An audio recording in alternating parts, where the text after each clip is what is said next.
मैं आपको एक ऑडियो सुनाता हूं। हेलो।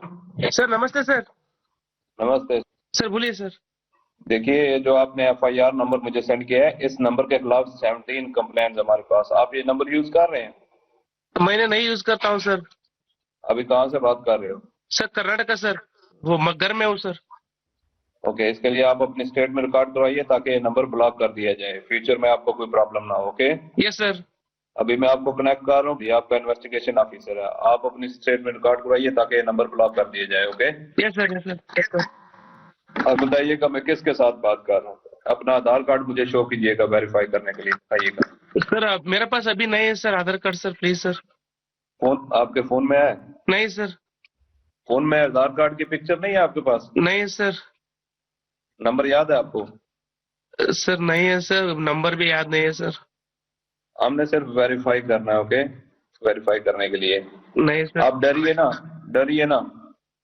अगर आपने कुछ नहीं किया तो आप डरिए ना।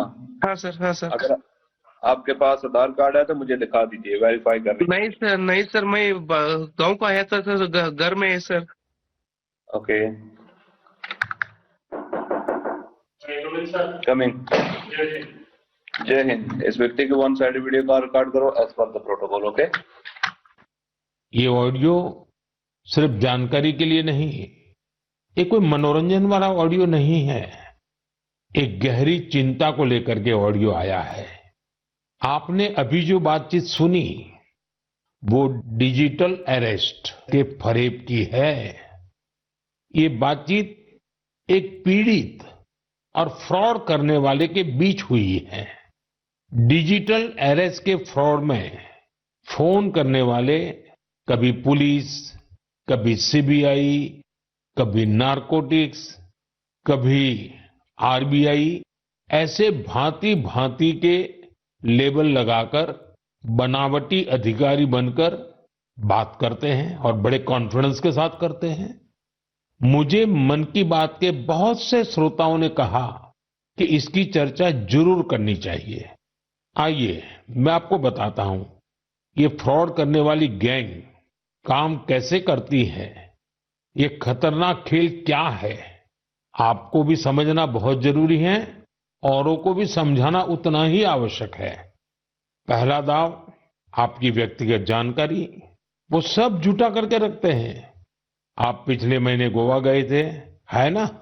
आपकी बेटी दिल्ली में पढ़ती है ना?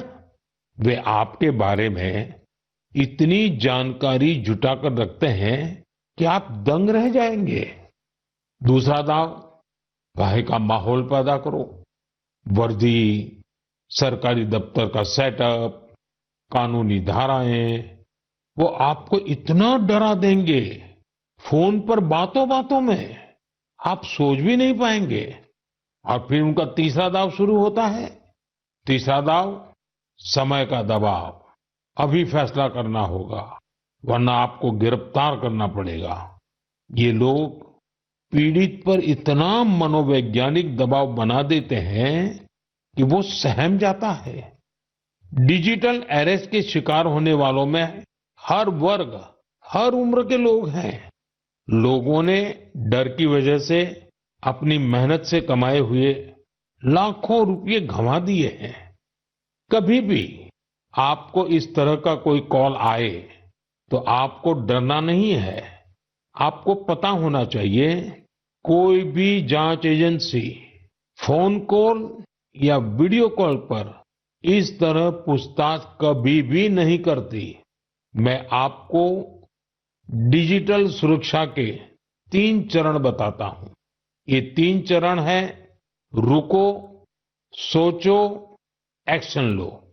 कॉल आते ही रुको, घबराए नहीं, शांत रहे, जल्दबाजी में कोई कदम न उठाएं, किसी को अपनी व्यक्तिगत जानकारी न दें। संभव हो तो स्क्रीनशॉट लें और रिकॉर्डिंग जरूर करें। इसके बाद आता है दूसरा चरण। पहला चरण था रुको, दूसरा चरण है सोचो। कोई भी सरकारी एजेंसी फोन पर ऐसे धमकी नहीं देती।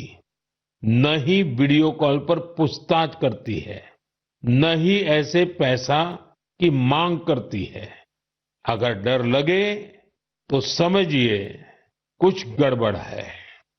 और पहला चरण, दूसरा चरण और अब मैं कहता हूं तीसरा चरण। पहले चरण में मैंने कहा रुको, दूसरे चरण में मैंने कहा सोचो, और तीसरा चरण कहता हूं एक्शन लो। राष्ट्रीय साइबर हेल्पलाइन 1930 डायल करें, cybercrime.gov.in पर रिपोर्ट करें, परिवार और पुलिस को सूचित करें, सबूत सुरक्षित रखें।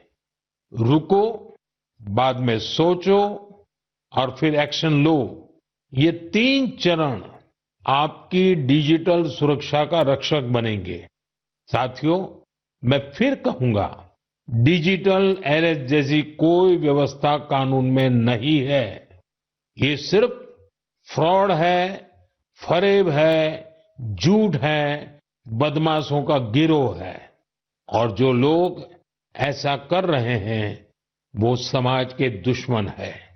डिजिटल अरेस्ट के नाम पर जो फरेब चल रहा है उससे निपटने के लिए तमाम जांच एजेंसियां राज्य सरकारों के साथ मिलकर काम कर रही है।